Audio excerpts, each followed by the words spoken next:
Il était une fois une jeune femme qui s'appelait Tiphaine. Elle venait de mettre au monde, dans le bourg de l'Orienta, une petite fille qu'elle nomma Amélie. Ses voisines, les lavandières, lui conseillèrent de lui mettre un petit collier avec le symbole du triskélisme, afin de la protéger jusqu'à son baptême. Mais Tiphaine ne tint pas compte de leur superstition. De plus, elle ne voulait pas se soumettre aux coutumes de la région.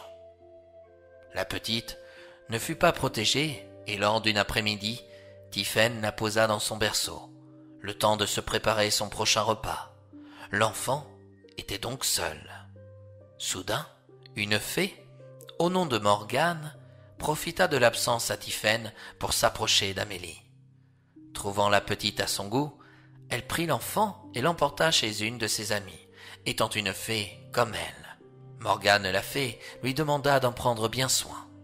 Celle-ci revint à l'Orienta, dans la maison d'Amélie, et se métamorphosa pour prendre la place de la petite, dans son berceau. Malheureusement, en rapetissant, la fée ajouta sur sa peau de bébé des rides.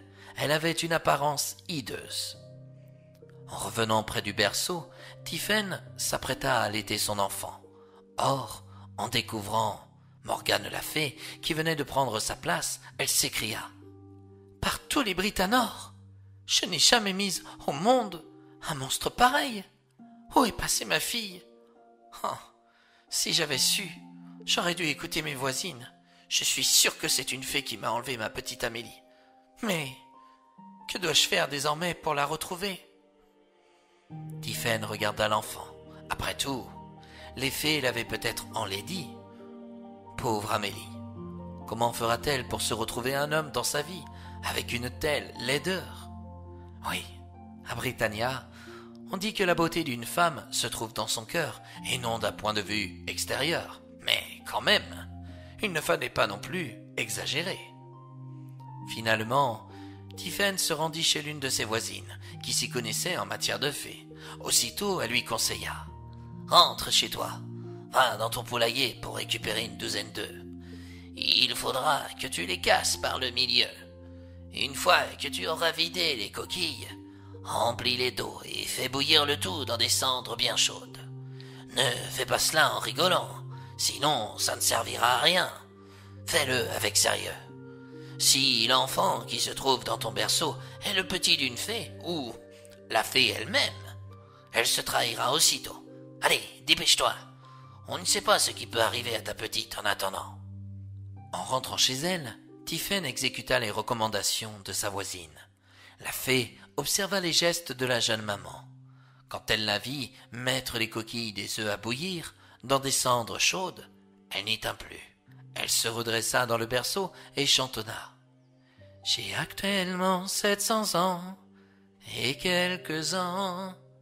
Jamais de ma vie je n'ai pu voir autant de peau bouillant. » Tiphaine comprit qu'elle faisait face à une fée en personne et non à sa petite Amélie. Sans perdre une minute, elle prit la fée sous la forme d'un bébé dans ses bras et lui lança. « Méchante fée, comment as-tu pu oser enlever ma fille? Elle n'était pas protégée. Rends-moi ma fille. Ha ha ha. Tu es bien fine maintenant, devant Morgane la fée. Si tu avais posé un collier autour de son cou, ta fille serait toujours auprès de toi. Mais cesse de t'inquiéter.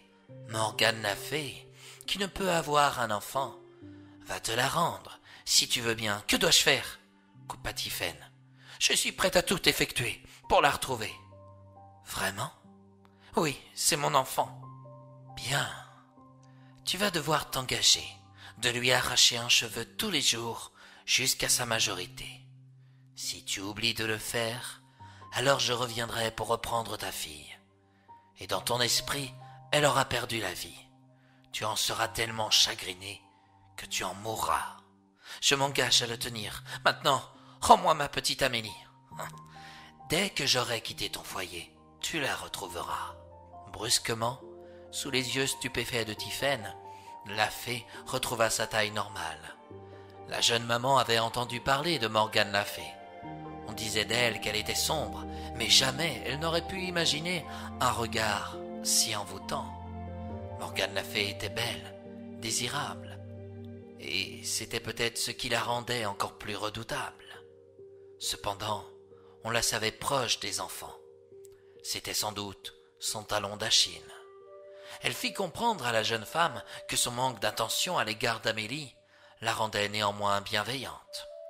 Pour sortir de la maison, elle passa par la cheminée et contempla une dernière fois les coquilles d'œufs dans les cendres.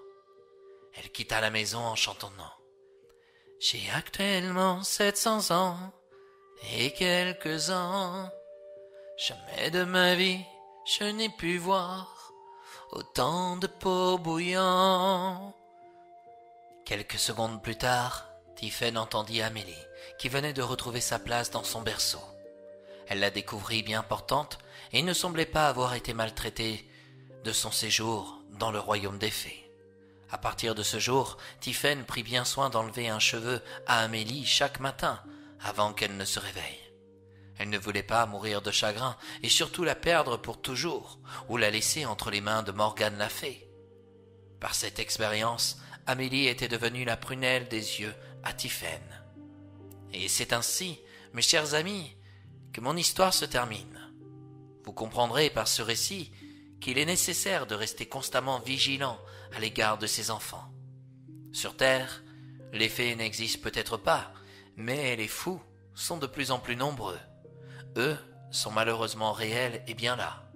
L'enfant a beau avoir 5, 10 ou 15 ans. Il est très rare de le retrouver vivant. Et la façon dont on lui enlève la vie a aucune humanité. On définit l'acte de ces barbares par de la pure folie, mais peu importe. L'enfant ne reviendra pas auprès de vous. C'est trop tard.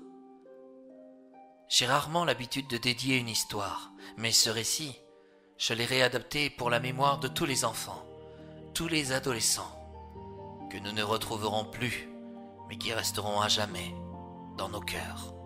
Je l'envoie aussi à tous les parents, afin de leur dire « Prenez garde ». On a beau dire « Plus jamais ça ». On a beau faire des marches blanches pour que ça ne recommence pas.